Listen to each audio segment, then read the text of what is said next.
उस बच्ची की लाश को जला दिया जाता है और उसके बाद उसके परिवार तक कोई पहुंच ना सके, सच्चाई बाहर निकल ना सके, तो पुलिस का किस नंगा नाच वहां पर देखने को मिल रहा है। इन मीडिया वालों को वहां पर जाने की इजाजत दी जा रही है, ना कोई और वहां पर जा सकता है, बल्कि हद तो ये हो गई है कि वहां का डीएम जाकर उसके परिवार वालों को धमकाता है। दोस्तों, किस दौर के अंदर हम जी रहे हैं, इस बात का हमें अंदाजा लगाना चाहिए। मैं आज भारतीय जनता पार्टी के तमाम लोगों से ये कहना चाहता हूं कि ये बलात्कार किसी एक बच्ची का हुआ है तो उसकी जात क्या है, उसका धर्म क्या है, उसका मजहब क्या है, ये मत देखो, क्योंकि बच्चियां तुम्हारे घर में भी है, बेटियां तुम्हारे घर में भी है, बेटियां हमारे घर में भी है, बहनें हमारे भी घर में है। अगर आज उसे राजनीति के चश्मे से अगर देखेंगे तो शायद कल बहुत देर हो चुकी होगी। मैं आज जिस तरह डॉक्टर साहब ने बताया है कि आज हम एक ऐसे दौर के अंदर गुजर रहे हैं जहां पर डॉक्टर बाबा साहब का अंबेडकर जी का संविधान कहां है, कैसे खत्म किया जा रहा है धीरे धीरे, ये आप हर रोज देख रहे हैं। इंसाफ की किस तरह से धज्जियां उड़ाई जा रही है। अगर आज इस मुल्क के अंदर हमारा यकीन किसी के ऊपर है तो हाँ, हमारा यकीन सीबीआई पर था, हमारा यकीन सुप्रीम कोर्ट के ऊपर है, हमारा यकीन लोकसभा के ऊपर है, पार्लियामेंट के ऊपर है। लेकिन अगर यही संस्थाएं अगर खुलेआम अगर आज कानून की, संविधान की धज्जियां उड़ाने जा रहे हैं तो ये बहुत अफसोस की, शर्म की और बहुत एक खतरे की घंटी हमको सुनाई दे रही है। दोस्तों, 500 साल पहले कैसी मंदिर गिराई गई थी, किसने मस्जिद बनाई थी, उसका पूरा ब्यौरा आपके पास है।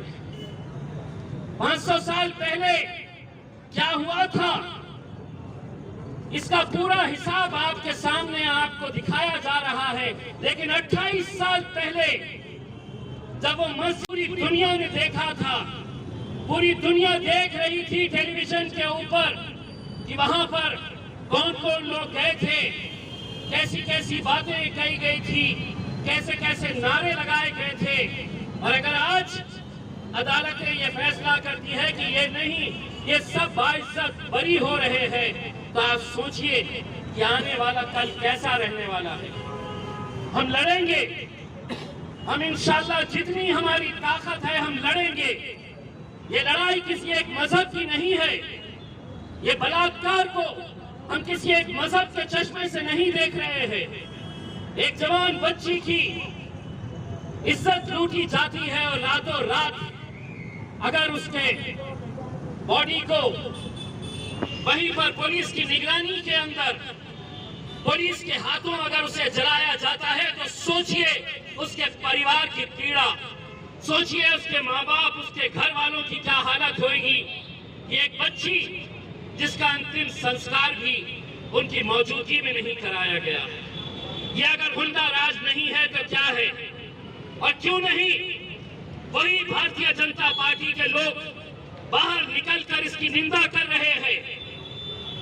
क्यों नहीं वो लोग भी इस तरह का अपना गुस्सा जता रहे हैं? ये महज 40-50 लोग अगर हम यहाँ पर इकट्ठा हुए हैं तो सिर्फ इसलिए कि कल जब हमें परमिशन दी गई तो हमें बताया गया कि 20 लोग से ज्यादा नहीं रहने चाहिए, 30 लोग से ज्यादा नहीं रहने चाहिए। हम भी अगर चाहे तो आज औरंगाबाद शहर के तमाम जाति, धर्म और मजहब के लोग सड़कों के ऊपर निकल कर आएंगे। अगर इसी तरह की जुल्म और ज्यादतियां चलती रही तो हमारी भी बर्दाश्त करने की एक सीमा है। हम भी एक हद तक बर्दाश्त करेंगे, लेकिन जिस दिन हमारी बर्दाश्त करने की सीमा खत्म हो जाएगी तब हम भी सड़कों के ऊपर निकल आएंगे। जब हम देखेंगे कि जो कानून जिसकी जिम्मेदारी है रक्षा करना अगर वही भक्षक हो जाएगा तो कहीं ना कहीं ये जनता को, समाज को सड़कों के ऊपर आना पड़ेगा।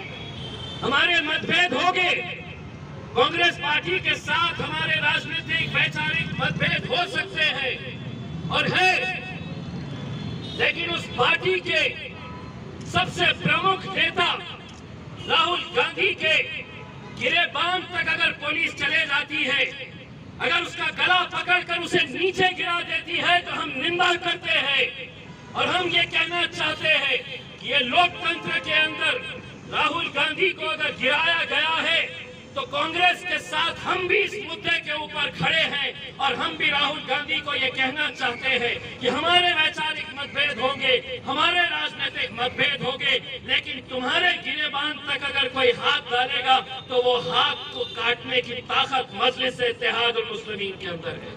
क्योंकि आज अगर वो राहुल गांधी तक पहुंच सकते हैं तो कल वो मेरे ख्याल बैरिस्टर असदुद्दीन अवैसी तक भी पहुंचने की हिम्मत रख सकते हैं। ये लड़ाई विचारों की, हमारे अलग अलग मतभेद हो सकते हैं, लेकिन आज इन मुद्दों के ऊपर हम सबको एक साथ मिलकर आने की जरूरत है। हम चाहेंगे कि इसकी शुरुआत औरंगाबाद से हो, कि जहां पर भारतीय जनता पार्टी भी यहाँ पर औरंगाबाद में कहीं पर भी क्यों ना हो, ये सोच ले कि अगर तुम्हारे घर में बेटियां हैं, तुम्हारे घर में अपनी बहनें हैं, तो तुम्हें इस घटना की निंदा करनी होगी। सियासत अपनी तौर के ऊपर चलेगी, ये चोर, ये लुच्चे लफंगे आएंगे जाएंगे, ये मुख्यमंत्री योगी आदित्यनाथ आज रहेगा कल नहीं रहेगा, लेकिन अगर उसका समर्थन करेंगे तो सोचिए उन दरिंदों की हिम्मत कैसे बढ़ेगी। वो दरिंदों को लगेगा कि मुझे तो अगर सरकार की ताकत मेरे साथ में है तो मैं ऐसे ही बलात्कार करते जाऊंगा। और सिर्फ एक ही नहीं, यही मनीषा नाम की लड़की नहीं, हम राय रोज उत्तर प्रदेश के अंदर, बलरामपुर के अंदर, भदोही के अंदर हर रोज इस तरह की बलात्कार की घटनाएं हो रही है।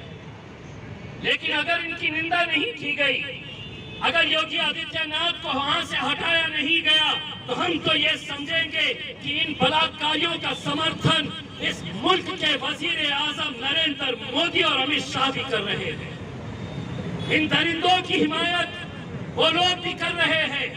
कहां है वो स्मृति ईरानी जिसने आजम खान के एक जुमले के ऊपर लोकसभा के अंदर इतना हंगामा खड़ा कर दिया था।